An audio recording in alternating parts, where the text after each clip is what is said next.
ખભામાં દુખાવો થાય છે, નબળાઈ જેવું લાગે છે, વસ્તુ ઉચકવામાં કંઈ પ્રોબ્લેમ થાય છે, આ શું? રોટેટર કફ ટીયર આ હોઈ શકે. એટલે શું? રોટેટર કફ એ 4 મસલ્સનો સમૂહ છે: સુપ્રાસ્પાઇનટસ, ઇન્ફ્રાસ્પાઇનટસ, ટીરિસ માઇનર અને સબસ્કેપ્યુલારિસ, જે ખભાની આજુબાજુની મૂવમેન્ટમાં આપણને હેલ્પ કરતો હોય. કોઈ કારણસર આપણે પડી જઈએ, વાગે, હાથ ખેંચાઈ જાય અથવા તો એનો ઓવરયુઝ થાય તો એ સ્નાયુ ફાટી શકે, જેને રોટેટર કફ ટીયર કહેવાય. એમાં થાય શું?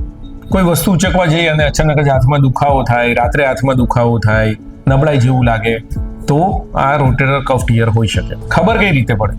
ડૉક્ટર પાસે જવાનું, ડૉક્ટર ક્લિનિકલી એક્ઝામિન કરે અને એના આધારે કહે કે આ આપણને રોટેટર કફ ટીયર છે કે નહીં, અને જરૂર પડે તો એનું અલ્ટ્રાસાઉન્ડ અથવા તો MRI કરાવે. સારા ન્યૂઝ એ છે કે મોટા ભાગના રોટેટર કફ ટીયર આરામ કરવાથી અને કસરતો કરવાથી મટી જતા હોય છે. પ્રોપર ફિઝિયોથેરાપી આપવા છતાં પણ જો એ દુખાવો કન્ટિન્યુ રહેતો હોય અથવા તો એ ટીયર હીલ ના થાય તો પછી આર્થ્રોસ્કોપિકલી એટલે કે દૂરબીનથી એની સર્જરી કરવાની જરૂર પડતી હોય, જેના રિઝલ્ટ બહુ જ સારા છે અને એ દુખાવો કાયમ માટે મટી શકે તથા આપણી જે તાકાત છે એ પૂરેપૂરી પાછી આવી જાય.